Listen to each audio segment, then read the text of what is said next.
said. Uh, what's happening, everybody?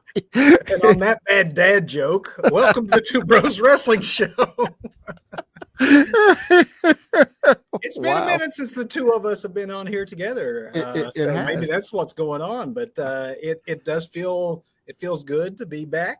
I want to thank Femi who did some heavy lifting while Hemi. Yeah, I think he's really big Samoan dude. I wasn't going to correct him on anything he got wrong or anything, so I just let him roll with it. Hey, that's a great segue because Doug, our main event topic tonight is correcting someone who's done something wrong. I don't know. I don't feel like we've talked enough about CM Punk. So what do you say we do? Poor Phil has not got any press since he came back to wrestling, and I think we give him the attention he so deeply desires tonight. It's sort of a dual main event topic tonight because we are going to talk about the CM Punk situation. Honestly, it's too big a story to ignore. So we reshuffled our schedule a little bit in order to do that. But we're also going to look a little bit at All In. Obviously, this is since we were last together, this is one of the biggest wrestling stories of the year. And we'll at least like to talk about whether or not it met expectations, where it went well, where maybe didn't quite live up to the hype. We're going to get into all of that. But first, Doug, I don't know if we'll get the opening bell sound. Sounds like we got it. Let's talk a little bit about the news. Obviously, the top story naturally is that here we go. Introducing Astro. Are we doing promos tonight? Well, the problem with that opening bell, if you don't catch it quick enough, it moves on. Top story, obviously, is Tony Khan's life being in danger, his words.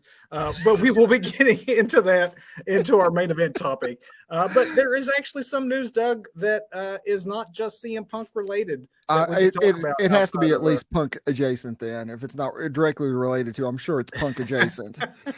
There are things actually beyond the CM Punk story that happened in the world of professional wrestling. I kid you not. Did you hear Cash Wheeler got arrested for pulling a gun on somebody? I know we talked about it a few weeks ago. That is CM CM Punk. Odd that there's no real update on that. That is CM Punk adjacent. First of all, with CMFTR, which I guess we're never going to get CM trios belts on CMFTR now.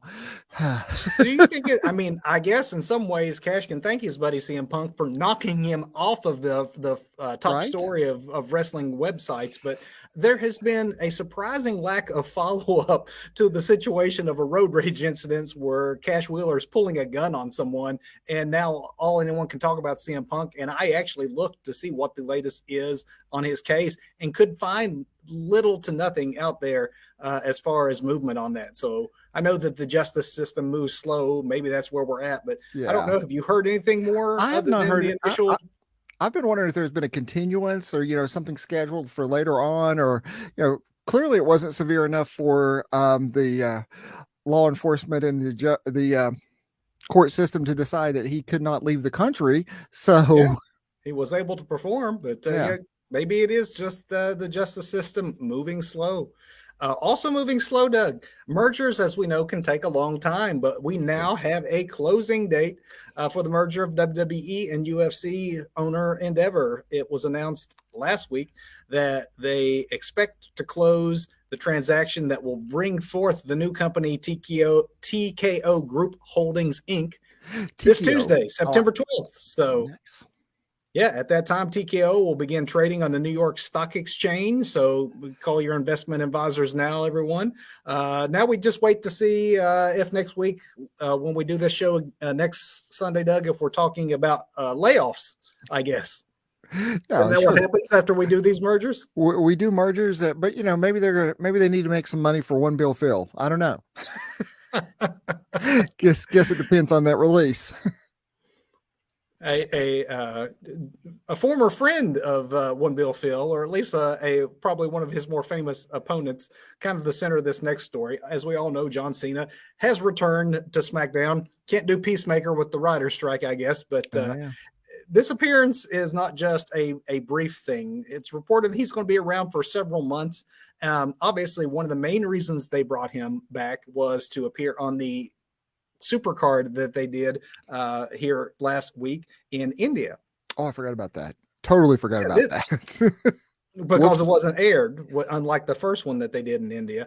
Obviously, that's a market that WWE has been desperately trying to break, and getting a John Cena to appear in person definitely brought the crowds out like they expected. But it also got the Wrestling Observer's Dave Meltzer to comment on the current status of WWE's global expansion plans, including territories such as India. Meltzer said that WWE is still wanting to do that, but nothing is going to be happening in that regard anytime soon, especially in India, where they cannot run shows on a consistent basis. He said NXT Europe is obviously going to be the first priority, but that won't happen at least until 2024 now, as everything got pushed back in order to let this merger close, which, as we just reported, will happen on Tuesday. So maybe things pick up. But originally, NXT Europe was supposed to be slated for early 2023. So as you can see, we're at least a year behind now. But Meltzer mentioned that beyond Europe, WWE is still looking at expansion in places like Mexico and Japan. But he personally doesn't believe the company understands those markets very well. Right. So with that in mind, NXT India could be, something that happens down the line, still on the table, but it's a very, very slow process, as we're seeing with NXT Europe. So don't anticipate that you're going to have that other territories beyond that set up at any point in the near or distant future. So this all goes back to that Triple H plan of long, long ago, where there was an NXT like everywhere, to go against New Japan and AAA and Triple H versus AAA. Yeah. Apparently, I mean, it isn't scrapped. That is still the idea and the plan. But I think that in Triple H's version of this, where Stephanie was still involved, the company wasn't held up by a slowdown. Vince had stepped to the side gracefully. I think that Triple H probably would have thought by now all those territories would be up and running with performance centers. Yeah. Instead, obviously not. And we shut down NXT UK for reasons. Yeah, and maintained only like 10% of that roster. Right. So those folks are all elsewhere now. So it'll be interesting to see how they get it off the ground. But things really, and not just the layoffs that are anticipated, a lot of these other plans that have been put on hold, who knows how quickly some of these may start to come into fruition when you have a new company trying to make a buzz on a New York Stock Exchange. Could happen. Yeah, I guess we could see some major moves, but we'll see. Wait and see. We will see. Also, waiting and seeing is, well, don't hold your breath on this next one. But if you are a football fan, Doug, which I know I am, obviously is. Go sports ball. WWE entered into agreement with the NFL to produce WWE title belts themed for each NFL team. Not all of them. I was going to say, just hours after announcing the 32 title belts, suspiciously only 31 were still available for sale. Doug, can you guess which one is missing? Man, really? How does this happen though? I mean, how can you do this? How did the Jacksonville Jaguars? It sold out, right? That's it. Everybody was hot after that Jacksonville Jaguars belt. That has to be it, right? You have to think from the WWE side of things, they had to know that this was going to be the ultimate outcome. Yes. But do you think in some ways that they thought this is just one more thing that's going to irritate Tony Khan, and we think that's hilarious? Do you think that there's part of the board meeting and Triple H and Vince and folks sitting around going, we won't get away with this, but they don't see this coming. This will be funny. With Vince there, I'm thinking things like this probably do happen. Yeah, I mean, I'm thinking it is his sense of humor. Like, we don't talk about the secondary promotion, but we do things like that because we know it gets under Tony Khan's skin and it forces him to respond, which he always does. Yeah, he always does. I'm sorry, I have multiple headphones here and it's just really bugging me to. Okay, there we go. Okay. Speaking of Tony Khan responding, Doug, not to you and your cords, but CM Punk isn't the only wrestler who has gone from AEW. At the post All Out press conference, Tony Khan was asked about Sonny Kiss and Sonny's status with the company, and he confirmed that Kiss had not been offered a new deal, and Kiss had been wrestling on ROH television, but had her last match there back in July. Doesn't do any favors for the knock on Tony that sometimes black, particularly female athletes, don't get enough of space on his shows to not lock up a Sunny Kiss. But hey, with Jade Cargill is back, we thought she was gone too. So I guess never say never. He was open to doing business with Sunny again, had nothing but nice things to say. But I think it's one of those old Vince McMahon, sorry, pal, we don't have anything for you right now kind of things. Yeah, well, Tony has quite the bloated roster. I mean, I think he could have really done something with Sonny. Yeah, he could also do something with Nyla and get more eyes on the product, but maybe those people were more important in the early days of not NXT. Wow, no, AEW. Yeah. Maybe. I don't know. Maybe. Speaking of goings, Velvet Sky has announced that she will not be returning to the NWA as they start their new season, which, by the way, check it out. Saw the first episode. Nice new look in the studio. Filmed a little differently. It looked really good, but no Velvet Sky involved. She thanked William Patrick Corgan and the NWA for everything that they'd done. Didn't give a real reason as to why she wasn't continuing or why she was departing. She had worked the last few years for the NWA as a color commentator. She did appear on the recent tapings for Impact's 1000th episode, along with her beautiful people partner. Maybe it's more of a permanent return to Impact. Don't know, but she is done with the NWA. We're hitting all the promotions, Doug. We're hitting a lot of promotions we don't always talk about here. So, programming alert, because I know how you do not have enough to watch. But this one's a little different though. This week, a new docu-series premieres on Netflix, starting Wednesday. Actually, that I think a lot of wrestling fans will be interested in. Have you heard of this, Doug? I have not. No. So. Titled Wrestlers, the new show follows the story of Ohio Valley Wrestling. In particular, how the head trainer and backer Al Snow tries to keep the indie promotion and school afloat by selling his ownership to a group of investors that includes the mayor of Louisville, as well as the Kentucky State Radio host Matt Jones, who's pretty well known in the state of Kentucky. The new docuseries was developed by the creators of Last Chance U and Cheer, which are docuseries on cheerleading, as the name implies. But Ohio Valley Wrestling, for those who do not know, was at one point in time a training ground for WWE. This is pre-NXT, and we're talking like the biggest names, honestly, that ever came out of developmental. Didn't come out of NXT. They came out of OVW. Your John Cena's, your Batistas, your Randy Orton's, your Brock Lesnar's, your really CM Punk, Paul Heyman down there. Yeah. I mean, it really was a hot band here in Kentucky, and the trailer looks interesting. I mean, it's the mayor and folks talking about how Al's a great wrestling mind, but he doesn't know business. Like it sounds like at any point in time they're about to go under, and a lot of these kids are just that, local kids who you can look and go, that person will never make it in this industry. But that's part of what makes it dramatic, right? Right. That sounds. And this is on Netflix, you say? On Netflix, actually, for Ohio Valley Wrestling, this is good exposure, and I'm sure for Al, with that good wrestling mind of his, that's exactly what he's thinking. If I just allow the cameras in, we can get eyes on this product and maybe actually make some money for the first time, probably ever.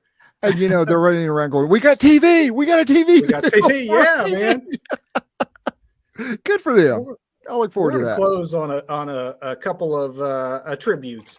First, this past week, Sheik Adnan Al-Kaissie, also known as General Adnan, passed away at the age of 84. Al-Kaissie had a lengthy career in wrestling dating all the way back to the 1950s. He wrestled throughout a number of the territories before starting in the WWF in 76, where he held their version of the tag team titles with Chief Jay Strongbow. He later wrestled for the AWA before returning to WWE in 1990, where modern wrestling fans, if you're old enough, if you're around Doug and I's age and watched in the early 90s, you'll probably remember him managing Sergeant Slaughter and the Iron Sheik as the Triangle of Terror. But rest in peace to Sheik Adnan.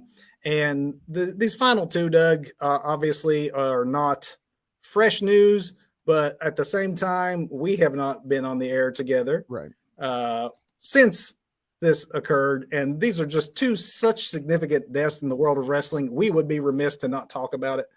So while we're giving tributes, even though it's been a few weeks, the legendary Terry Funk. Let's start with Terry first. and then we'll go to the shocking passing of Bray Wyatt. I'd love to give a little time to both and ask you a couple questions about your memories, Doug. But Terry Funk was one of the most important and influential wrestlers to ever live, and that is not hyperbole. His career spanned more than 50 years. He was born into a wrestling family. His father was Dory Funk Sr., who was a wrestler. His brother, Dory Funk Jr., entered the business before Terry. He started in Western States Sports, which was the promotion ran by his dad, in 1965. But in the 70s, man, he and his brother were stars in All Japan Pro Wrestling and across the rest of the world. But majority of their time was spent in championship wrestling from Florida. Both brothers were NWA world champions. So the 70s were good to the Funk. To this day, Terry and Dory Jr. are the only brothers to have each held the NWA world title. Terry would obviously go on to wrestle in WWF and the WCW in the 80s and 90s, but it was at this point where you can divide Punk's career. Punk's He's career. everywhere. No, not into my tribute. Terry went from a scientific wrestler who could brawl to, in his middle to older age, helping to pioneer and popularize the hardcore wrestling style in both ECW and then in his famous death matches in Japan. You could argue that ECW would not have even been on the map had Terry not come on board to give it legitimacy and endorse what Paul Heyman was doing. He's in every wrestling Hall of Fame you can think of. He's held more titles than we have time to get into here, including both the NWA world title and the ECW world title. Terry Funk was 79. Doug, big Funk fan, I presume. Big Funk fan. Although, the memory that's freshest about Terry Funk in my mind, and I tried to go back and I was like, when was the first time, what turned me on the Funk to begin with? I think I lost Funk, Terry Funk, Dory Funk. I lost Funk there for a while because I was thinking about this, and I acquired, and I'm not sure how or even who I acquired it from, but I had a VHS tape of the Mick Foley Terry Funk death match. Oh. I do not know where I got it. I have no idea what happened to it. But in the mid 90s, I saw this straight from Japan, the legendary one with he and Mick Foley, and things are blowing up. And at that point, I fully understood what a death match was. And it's shocking, honestly, why it is a death match. If you're not a fan of that style, it's completely understandable. It's not everyone's cup of tea. At the same time, if you don't know what it is and you see that and you think you know what a wrestling match looks like, it is actually, even to this day, holds up as that's pretty shocking in our day of AEW blood and guts and all that. That's still, you go back and watch that, you really are worried that someone is about to lose at least an appendage or an eye or something. But it is truly shocking, the hardcore style that he helped, especially on the deathmatch side. It is insane. I mean, it makes like the stuff that Mox does look like a trip to Disney, really. Trip to Disney. Oh man, Terry was a favorite of mine, and I liked him in the 70s. Before I saw that, in his middle-aged crazy years, as he liked to call them, that he became this hardcore guy. I remember his I Quit match with Ric Flair as being extremely memorable to me, as well as his Jerry Lawler empty arena match. Back when you didn't see those sorts of things, you egg-sucking dog. I mean, just great stuff. Obviously, Terry Funk left a huge mark that cannot fully be filled and will be missed. And that's not to minimize Terry Funk's influence, which is so great. But as far as just pure shock, at least Terry got to live a life. I mean, he get to be, despite the way he treated his body, he made it to 79. Someone else born into a wrestling family, being Bray Wyatt, their deaths came on the same weekend, but Terry was 79. Bray was less than half that. He was 36. He disappeared off TV before WrestleMania without any word as to why. We were all kind of conjecture what happened to the Bobby Lashley match. Why aren't they talking about it? Now we know, obviously, he was dealing with COVID-related heart issues. But it had been reported that he was doing well, training, and was even close to an in-ring return when a sudden heart attack took him. I know a person with some, I don't know Bray's diagnosis, but a very similar sounding issue post-COVID, and it's taking her 6-8 months to recover. I mean, she's not like WWE fit, but she's pretty fit, and still to this day, 4 hours of a set down, move around very little job is still very taxing. I mean, that's those post COVID issues are no joke. And then I guess when you put your body through what wrestlers can put their body through sometimes, that also can to complicate things to end up where, a heart attack is something feasible that can happen to a wrestler at 35, 36. 36, the son of Mike Rotunda, obviously his brother, Bo Dallas, in the business as well. He's married to former NXT ring announcer JoJo, who he leaves behind along with four children. My goodness. Former WWE champion, a two-time WWE Universal champion, a former NXT champion, among others. He'll most likely be remembered for his innovative mind and his constant reinvention with his character work, which always stood out on whatever show he was on and whatever character he was doing. To me, it stood out honestly more than his in-ring work. When I started thinking about favorite matches to talk to you about, Doug, I don't know if you have any favorite Bray matches or memories. For me, cinematic wrestling could have began and ended with the WrestleMania match, the Firefly Funhouse match he had with John Cena. That was just brilliantly done. I don't know that anyone ever did that better. And you talk about matches. There's this cool recap package I saw where for whatever reason, he and Reigns are tag teaming. He hits his sister Abigail. I don't even remember who he pins, but he pins them and he just kind of Reigns pops up at just the right time and comes across the ring to break whoever they're wrestling against is going to break up a pin. Reigns spears about the time Bray just points to them. It's just the timing, the understanding of it is, and it, that's one of the coolest highlight reels of Bray Wyatt right there. Excellent character work, amazing mind for the business. I think a bit avant-garde, maybe too ahead of his time for it, but there's a lot that happened afterwards that you can blame him for. It's his fault that other people couldn't do what he did so well that they did so poorly, trying to copy his formula. But yeah, I do think that we'll still be talking about Bray Wyatt and his influence on the business, even though he didn't live the full life of a Terry Funk. In the short time he was here, he definitely made an impact. And condolences, obviously, from the Two Bros Wrestling Show to the friends, family, fans of both Terry Funk as well as Bray Wyatt. But yeah, we would be remiss to not talk about those two, considering we had not been on air together since their passing. Doug, and with that, I somehow went back to the opening bell. Not an opening bell. We're going to talk about There's more news, Kevin. There's no more news other than the top story, which is what we're going to talk about. And that is one, I know that last time you and I were together, we were talking CM Punk, but we have to talk it again, right? So you want to just tell people what happened at All In? Well, that's the news that this stems from. I think CM Punk himself said it best. I don't know, maybe about 6-8 months ago, maybe a year or so ago, when he said, if you have a problem with Jack Perry, the problem is not with Jack Perry, it's with you. Because nobody has a problem with Jack Perry. Well, we're supposed to tell him when he's telling lies, Kevin. CM Punk's been telling lies because Punk has a problem with Jack Perry. And you think he would have watched our last episode together and realized, man, I tell a lot of lies. I don't need to lie about Jack Perry, but yeah. I mean, I don't know if it's all the all in, all out, something with the alls. But don't book CM Punk on a pay-per-view with an all in the title. Apparently, there will be a backstage fight. Absolutely. I mean, this is ridiculous, man.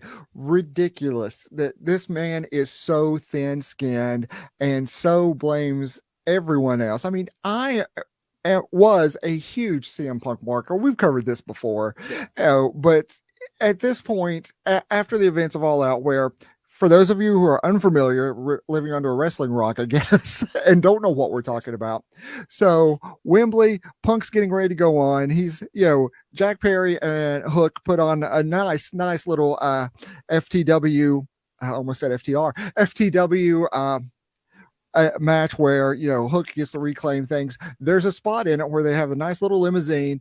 And of course, if you're familiar with the wrestling mags and what's been going around on dirt sheets, Perry, a few weeks prior to this, wanted to do a spot with Real Glass on Collision.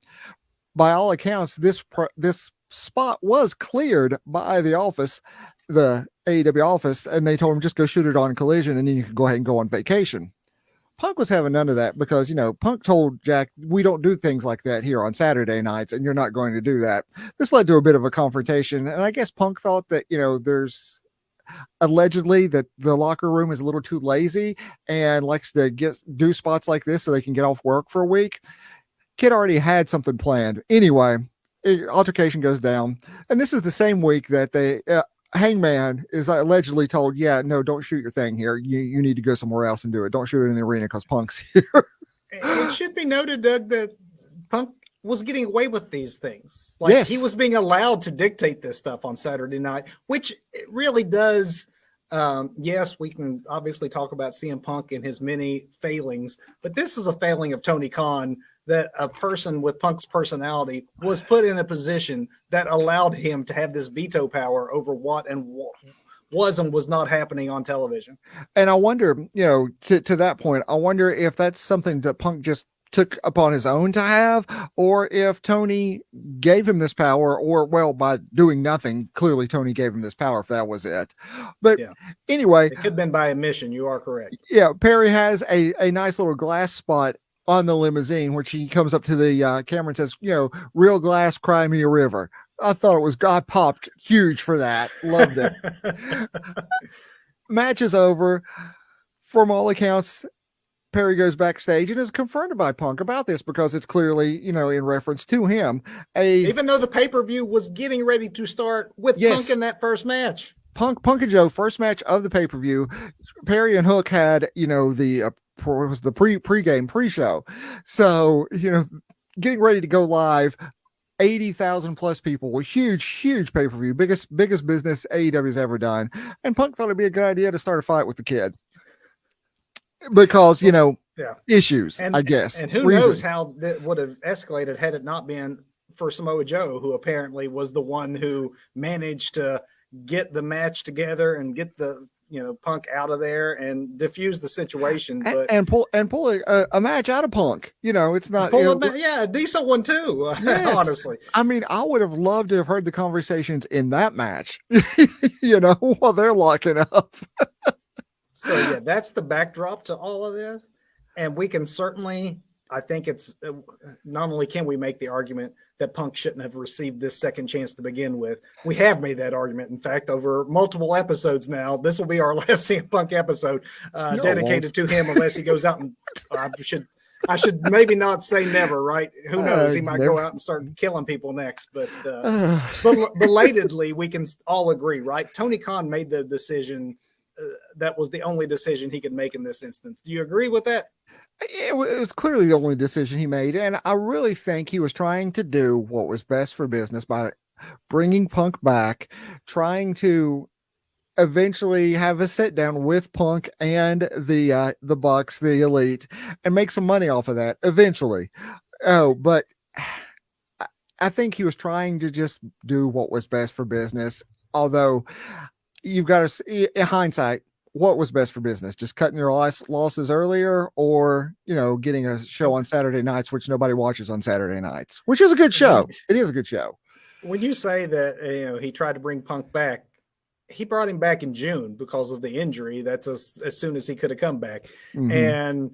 And we're and all this happens in August. Like, he didn't make it very long. I think I said on our last broadcast that I gave him 6 months to a year before he does something to get himself fired. And before I could even take the air with you again, here he went and did, I guess, the unforgivable this time. Obviously, Doug, let's talk about the differences between All Out 2022 and the incident at All In 2023. The obvious one, of course, being that you already have one strike against you by the time of All In this year. But to me, more than that, the main difference is the fact Tony Khan himself was involved in this one. And apparently, again, I made a little fun earlier by saying that he feared for his life, but those really were his words. Those were his words. For his life. And, I think it was Meltzer in Wrestling Observer said that, when Punk lunged, it was described as Punk lunging at Khan, but being intercepted, that Lunge was being very generous with it. Not that that was an exaggeration, but that was, it sounded like it was much more aggressive than just a lunge.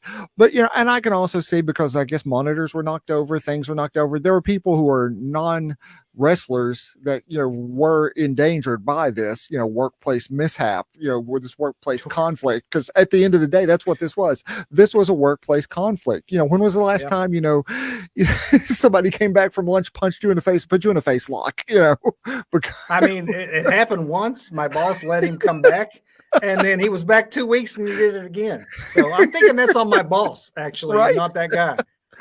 I mean, seriously, it really is. I know we are making some fun because these are ridiculous situations we're talking about.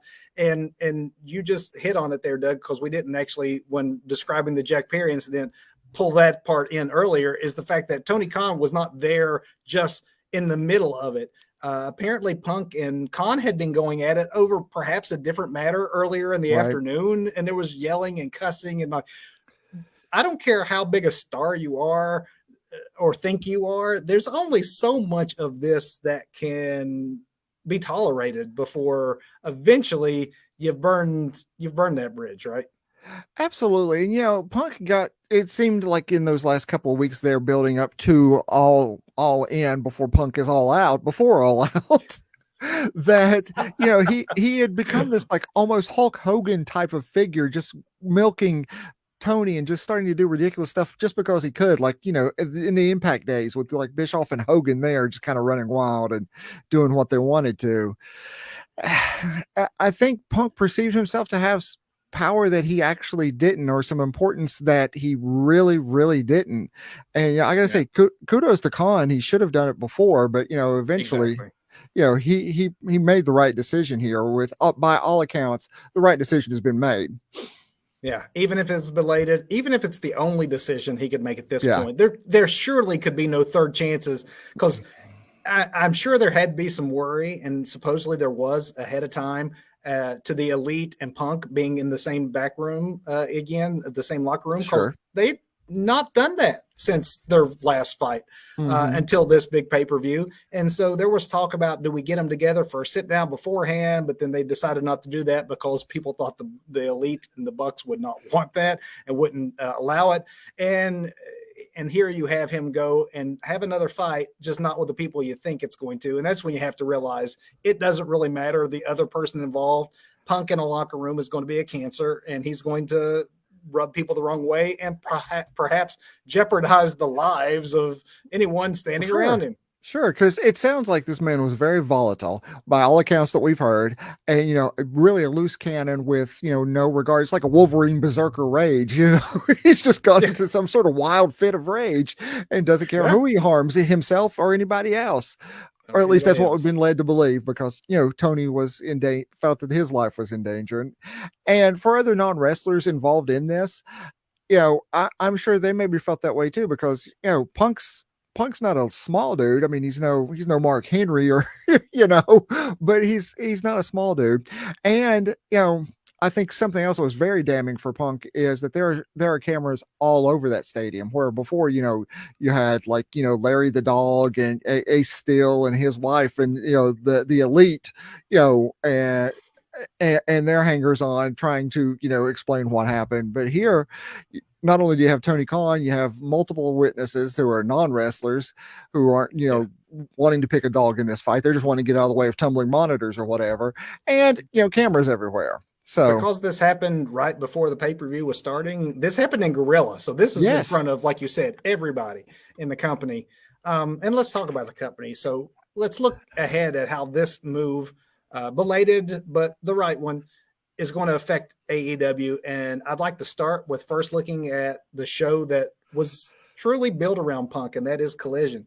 The first show after Punk was fired was last Saturday. It was the lowest rated in Collision's relatively short history, of course. It should be pointed out before everyone, comments that, hey, it has nothing to do with Punk. Punk's going to see it that way, but college football is back. And so that's going to be something AEW is going to be facing every Saturday, pretty much for the rest of this year. And WWE's Payback was going on at that same time. So the Punk factor can't be considered just in a vacuum, but I'm sure Punk is probably gratified a little bit by how the ratings did. But that was a Chicago show, and there wasn't a lot of CM Punk chants like you might expect. So I did, because that's one of the few collisions I've watched live was that one to see. Yeah, absolutely. Because, and the Chicago crowd behaved. They really behaved for the most part, which I found shocking, but maybe they've had enough of Punk too. When you lose your hometown crowd that was consistently for years after you've even been gone, and badmouth the business, would at every WWE show chant for CM Punk just to be an irritant, really. The fans were trying to just annoy the powers that be in WWE.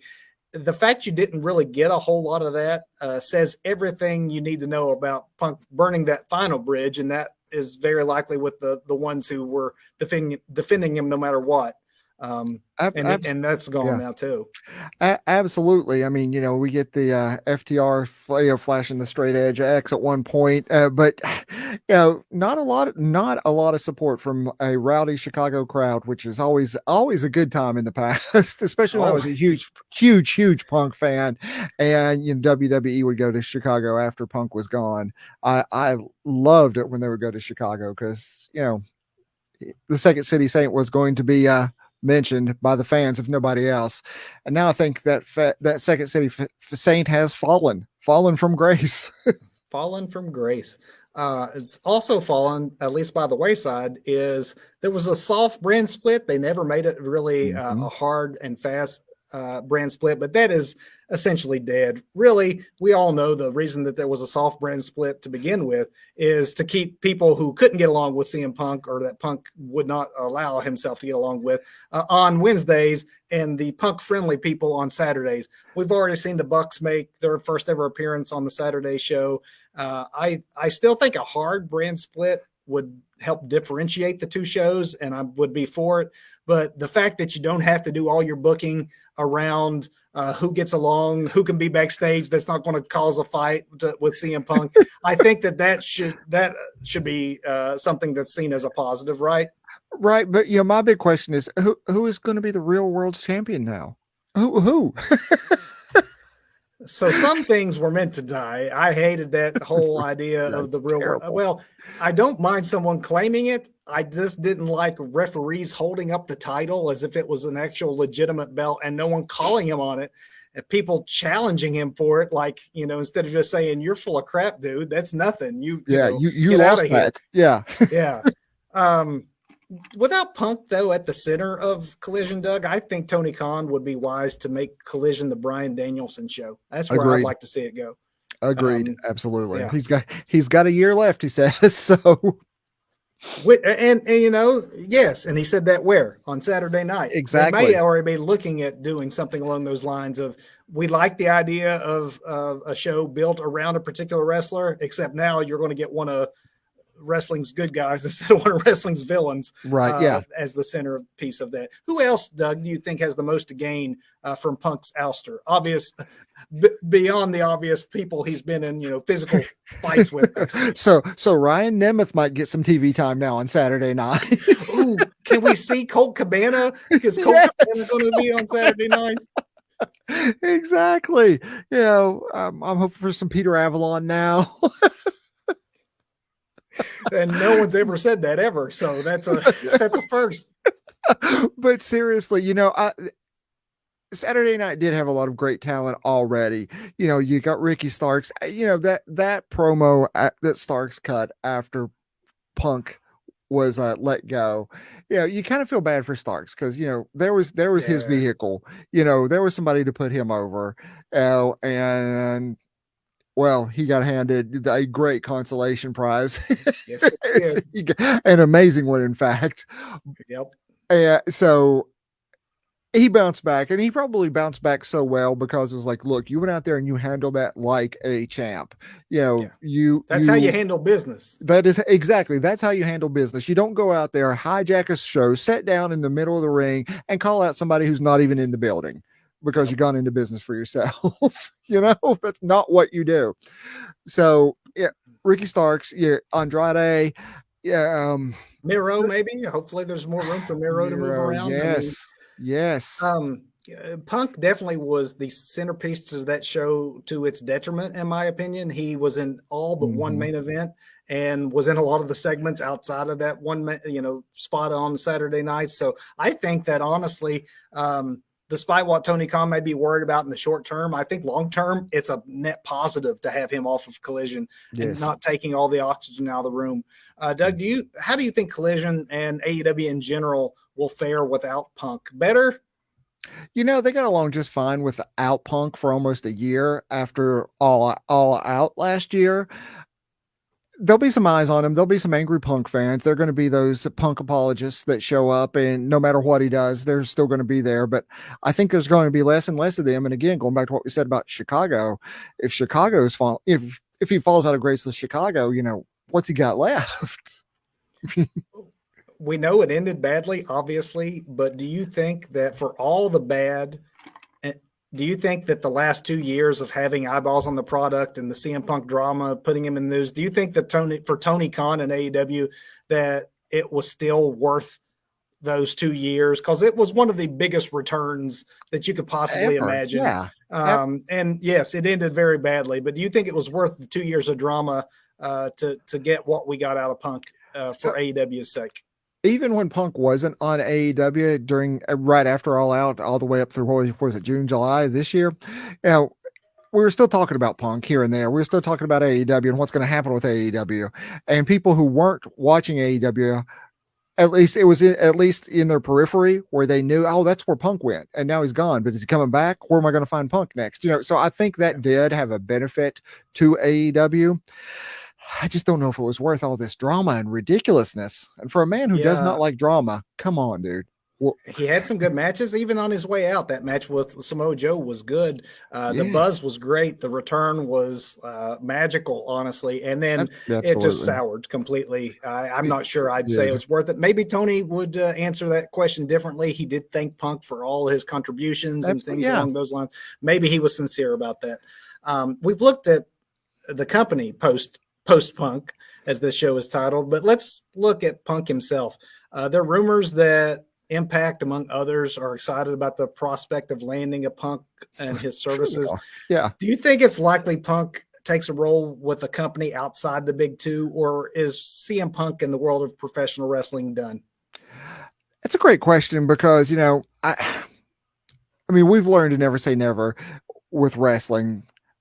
I don't know. Yeah. I mean, any company that's going to take Punk, like Impact now, is looking for some of that CM Punk rub, just like we were talking about that kind of put over AEW. I mean, and anybody's going to think, well, it's got to be worth it. So maybe, you know, maybe they've had a peek at Tony's financials and, you know, or at least are estimating that it's a good move. But and let's be honest, a company like Impact is more likely to take a chance knowing that, yes, this is going to cause problems backstage. But for us being outside the big two, it's worth the attention he'll bring along with the problems he'll bring. Right. And, you know, Impact, you might as well bring Tessa Blanchard back too then. That's true. They already had the female version of Punk on their roster, and they don't do business with her. Honestly, there's no indication that Punk would even want to go anywhere outside the big two. He may go back to bad-mouthing professional wrestling again and just being a bitter, hateful, middle-aged, washed-out UFC guy. Grumpy old Mark with two UFC fights under his belt. I mean, now I know we said never say never, but can we agree there's way too many bridges burned for a WWE return? Like there's no one on the WWE side from what I'm reading or hearing that is clamoring for a CM Punk return to that company. How many times have we heard the stories about how Vince McMahon will do business with anyone, but Punk? You know, if there's business to be done, if there's money to be made, Vince, you know, it's whatever. Personal business is business. But how many times have we heard that no Punk? Now, what might that change since Vince is not necessarily the man in charge now with this merger and Endeavor and all that, or some big corporate lawyers going to say, yeah, no, we saw what just happened there. We don't want any of that. We don't have that kind of liability. We don't want it. That's exactly the right word, liability. I think he'd be a liability to any dressing room, and WWE doesn't need him. AEW, you could argue at the time, bringing back a wrestler that was still popular with fans was worth a risk. I'm not sure outside of small indie promotions who want to make a buzz despite the cost. I can't imagine that there's too many of the majors, even a New Japan, that it would be worth their while to take that risk. That liability, as you said. Yeah. I mean, if this is the end of Punk's career, Doug, let's wrap this part of the main event up with this question I have to you. Do you think the last few years have tarnished CM Punk's legacy, or do you think that the overall net contributions and moments will make this just a part of his story? Punk was a great wrestler. One of my favorite wrestlers when I was younger, when he was younger, when we were both younger, Kevin. I remember that. Losing Punk to, just this, bitter divorce he had with professional wrestling was really, really hard on a lot of grumpy old marks like us. Then when Tony Khan brings him back, it's that divorce is over. They've, Punk is reconciled with wrestling. He's back.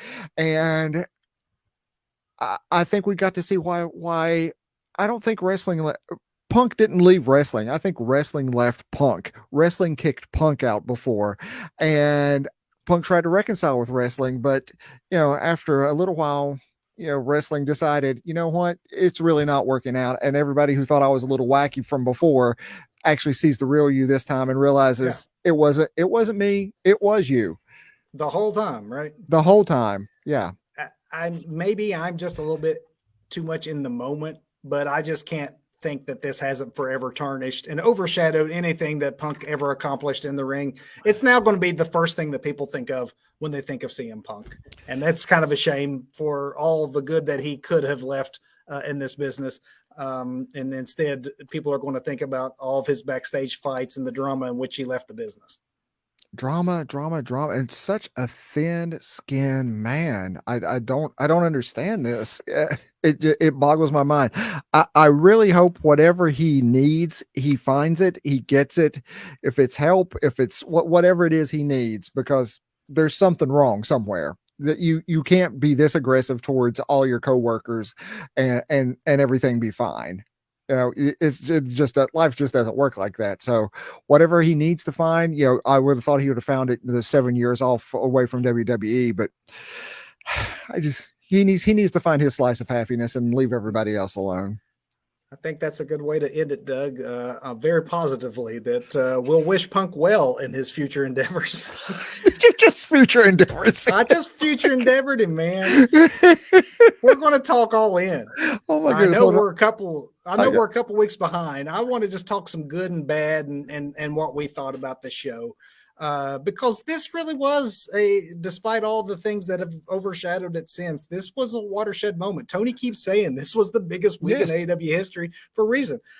The good, seeing the large crowd, it looked big time. I don't know what you thought, Doug.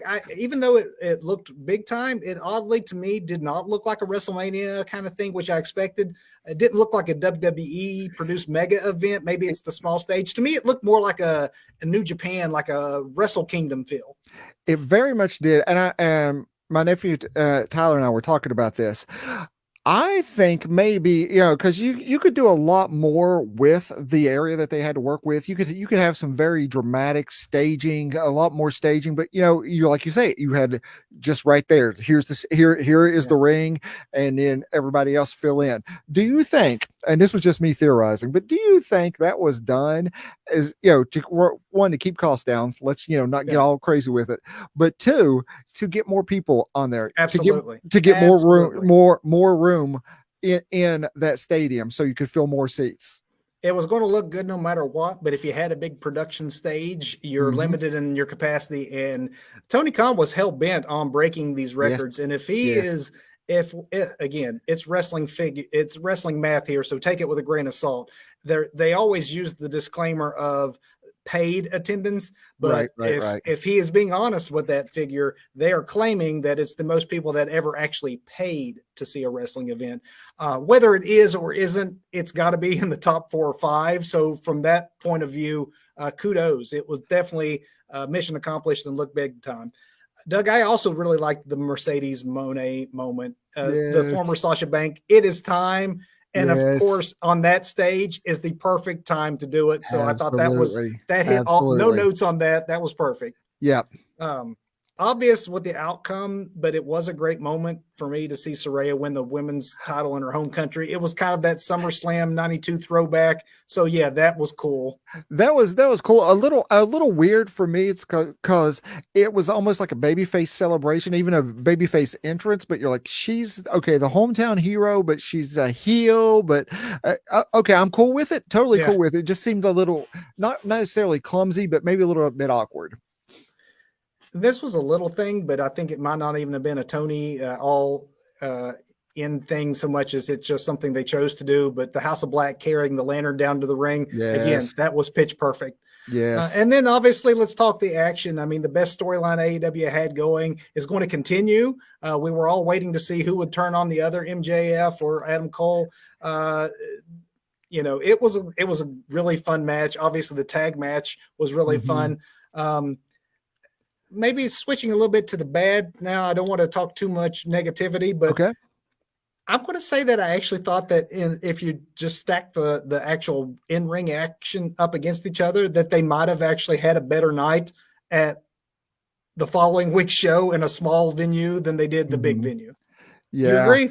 Yeah, but I think you start out with the actual pay-per-view starting the way it did with that nonsense, and it kind of pushes everything I've read and everything I've heard, Joe, locker room leader, first of all, calming Punk down, getting him not to quit, getting him to the ring, putting on the match that they had. Again, it wasn't like Joe Punk 1 or 2, but still.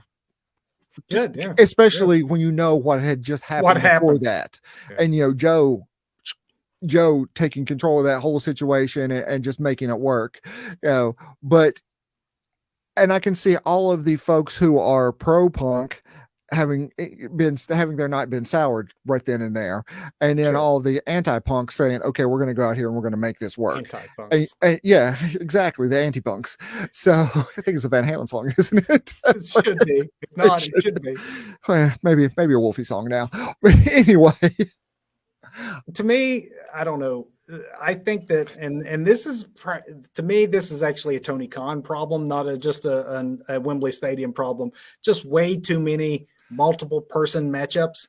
It's just a problem with his booking style. And I think for me anyway, it was magnified on this larger stage. The Stadium Stampede match was actually maybe better than I expected it to be, but still it's, it's way too much when you have so much similar action slated for later in the night too. The audience just desensitized to these bloody brawls where there's 20 people involved because AEW goes to that well so often. Anarchy in the arena, blood and guts. By the time you get to Stadium Stampede, you've already seen it 2 or 3 times in just the summer alone. On free TV sometimes. Right. So I just think there was way too many 6-mans and 8-mans and all of that. It's worth seeing. And the main stories and the matches delivered, there was definitely more good than bad. Yes. But to me, too many multi-persons, too many chaotic brawls, other lazy booking, honestly, that Tony seems to rely on to be a complete home run. I don't know. I think it may have been below what my expectations, and maybe they were just too high. Yeah. I get you. I think it definitely delivered, and it's now becomes basically their WrestleMania, but like you said, not that they're coming back. Yeah, not that grandiose thing like WrestleMania. And again, I totally believe that's so they could say, look how many seats we've got. Let's fill these up, and not, have the government mandate that people come here like Collision in Korea back in the day. But no, those aren't paid. Those are those people who really were fearful for their lifetime. Right. Exactly. The best match of that night. Who stole the show to you? Because I have one. Oh man, I have to go with this, and it is the summer of Punk. So, but knowing what happened before and after, and how volatile this man is, and what Joe pulled out of him, I want to say Joe Punk now, just because of everything that happened there. I mean, that's hindsight, not in the moment, but hindsight, looking back at that, from a pure, just like insider knowledge, and just honestly, I hate to give him kudos for it, but a level of professionalism that, Joe coached and coaxed out of Punk to get that done. The one thing I hate about that match, knowing what we know now, is why couldn't you have put Joe over? Exactly. Yeah. I mean, that man is a soldier and absolutely deserves more credit than he's ever given for locker room leadership. Give him the win over Punk so that Punk can at least leave with his tail between his legs and give Joe the rub. But that didn't happen. A great match. I also, obviously, MJF and Cole were great. To me, though, they may, and this again, you just have to find small criticisms that takes 5 stars to 4.5, but they may have gone too heavy on the who's going to turn on who teases and the other shenanigans with ref bumps and all that. It was still a great match, fun. But because of those other things that may have, whether you liked them or not, they kind of were the theme of the match. The pure match and excitement, winner, FTR, Young Bucks, tag team wrestling at AEW, not better in any other promotion than what AEW does it. And those 4 guys, especially, showing why they are the best at what they do. That match was fantastic. And the Bucks putting them over. The EVPs, say what you want to about the Elite, especially in EVP positions in AEW. But, who's the best tag team now? Who can claim that they're the best tag team in the world? Rightfully so. Absolutely. Doug, with that, let's hit a big finish. What do you say, my goodness. friend? This is a tough big finish because I've been thinking about this because I don't want to just look at the last week, because there's been so much. Some time there's been so much that's happened, I actually have an all AEW big finish here with watch, performance, and match of the week. Mine is going to be all AEW too, and I have notes on my phone, but I'm not even going to bother because I'm just shooting off the cuff like I often do on our show. But what are we doing first? We're going to go performer, match, botch. I'm going botch. Okay, this one is easy. If you look at everything, Punk, the CM Punk, he is a botch. His return to wrestling as a whole has been a botch. Botch after botch after botch. The man has been in the business for years and years and years prior to taking time off. You can shake the etiquette ring rust fairly quickly. I think he knows what he can do. He knows what he can't do. And apparently there was nobody there to say, no, you can't do that. So, CM Punk, the whole career return has been a botch for me, man. It would have been better if he never returned to wrestling, and another 20 years from now, he gets inducted into a WWE Hall of Fame, and they look back at this great career he had, and then he left it to, do some acting, write some comic books, and just try the UFC thing and just quietly go into the night with, AJ. Now you're right. It's tarnished. The more we talk about it, in this past hour, Punk's entire return to wrestling is a botch. Mine's related to that. I'm going to call, though, for my botch of the week, Tony Khan's strange week. Khan was very quick to point out both the time right before and right after All In, he kept repeating that this is the biggest, most successful week in AEW's history. Well, as we've just discussed for a majority of our last hour, All In looked great. It had its moments, but also it maybe fell a little short of creative expectations. But part of that is Khan's caffeinated personality with his booking, including deciding it was a great idea to have 2 pay-per-views in a week, which I think actually hurt each other. Absolutely, yeah. Khan also should remember that, the quote, most successful week in AEW history also encompasses the week that saw the arrest of one half of your AEW tag team champions on charges of aggravated assault with a firearm, which is a felony, by the way, not to mention the firing of arguably your most famous wrestler, who in the eyes of many fans should have already been fired a long time ago. And if he yet again wouldn't have ruined he came very close to ruining your biggest show ever because he decided to have his fight right before it went on. So Tony Khan's strange week. Yes, the best week in the history of AEW also could be looked at from another lens as well. Definitely, and not the week that Tony Khan thought he was going to have, even with all the ticket sales and the look and feel of All In and All Out. Yeah. Doug, my performer of the week, it's also related, so I'm just going to go right into it. Go right. Jack Perry. Dude was Jack Perry, right? Yes. I was going to go Jungle Jack too. Absolutely. I mean, is this man not a folk hero? Exactly. The man who slayed the giant. Get this kid back on TV. Come on, Tony. He's fine. How many friends do you think he now has in the backstage that maybe he wasn't close to before, just because, Ding Dong the Witch is dead? And thank you, Jack Perry. Yes. Cry me a river, Jack Perry. It's real glass. Now, I know he's suspended, but surely they will go light on that suspension, let him back on air, and treat him like the hero that he deserves to be, because this man is the son of a Hollywood star. I know there's got to be money in the family. He doesn't need to be doing this. Right. And yet he stood up to a veteran in the business who just throws his weight around as if he's more important than everyone else, and just said, I ain't taking your crap. Screw you. And good for him. Good for a young kid who has enough faith in himself and confidence in himself to go, I don't need to take this. Yeah. Absolutely. Because like we've said, he will be a folk hero.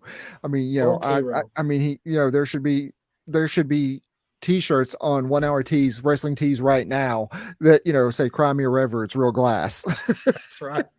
Dude's our performer of the week, and he wasn't even on TV in the last week. He's suspended, and he's the performer of the week. Doug, match of the week.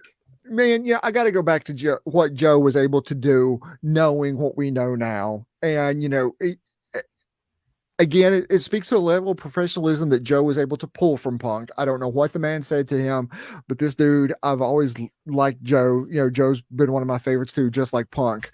I hope Joe doesn't freak out and, start punching people in the head and, doing face locks and all that nonsense. But, Joe, because Joe made that match, Joe pulled Punk back into it. Joe showed what a real ring general he is to get a match like that out of Punk. Not the most spectacular. It wasn't FTR Bucks, but I think Joe has to get a shout out here. So I'm giving my match to Joe. Not Punk necessarily, but the Joe Punk match. Because, Joe carried that. I totally understand that rationale. I'm going to All In, which I actually did think, despite the look of All Out, was an overall stronger top to bottom show.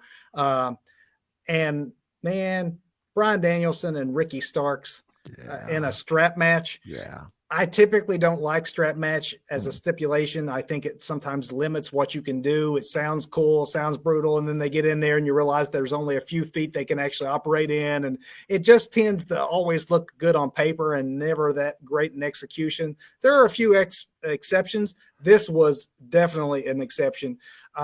You talk about the Ricky Starks arriving moment. Obviously, Bryan Danielson can make us look good, Doug, if he was wrestling us, but Ricky Starks held up his end. You mentioned it earlier.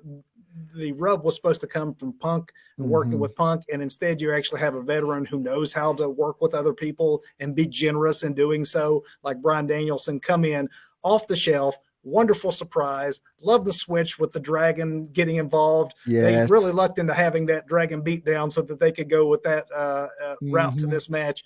And then those two went out there and beat the living crap out of each other with those straps. And it looked great. Made for great dramatic television. It was brutal. It was kind of hard to watch at times, but dramatically it was perfect, and was my match of the week in a couple of weeks span that had a lot of really good wrestling matches. A lot of really good wrestling. And don't you think that Ricky Starks comes out definitely better from this, because now not only did he get that amazing match with Bryan Danielson, his thing with Punk would have been over and he would have moved on.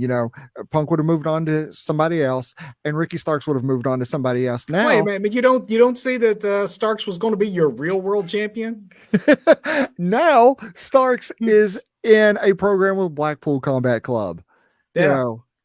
So good for him. That's awesome. And that kid's got the charisma that it's not just a gift, consolation prize because your CM Punk thing blew up. This kid was going to make it no matter what. And He's showing that he's taking lemons and turning into lemonade. I think this is going to be a better route for him than having to deal with Punk. Anyway. Absolutely. Put him in a program with Joe, but we got MJF and Joe for that, which I am all for. Oh my God. I'm all in on that. I am all in on that. Doug, with that, we've wrapped up another episode. It's been a long time. We appreciate the folks tuning in the interim these last few weeks when it's been one or the other of us. We are back next week. Doug, you'll be happy. We're doing another AEW themed topic, not World Wrestling Elite. That's not what WWE stands for, but apparently it was pretty darn close to being that.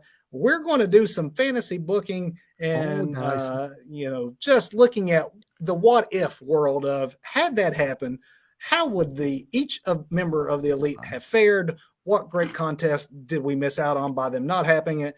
And is it a good or a bad thing in the grand scheme that they were able to hold on to Tony Khan and AEW? We got a lot of good stuff coming up. You see our schedule there at the bottom. We had to reshuffle things a bit.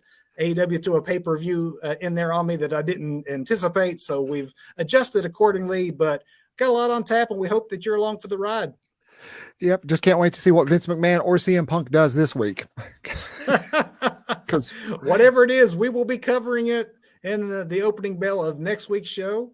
And until then, fans. Good night. Go watch some wrestling. Thanks for watching. Good night.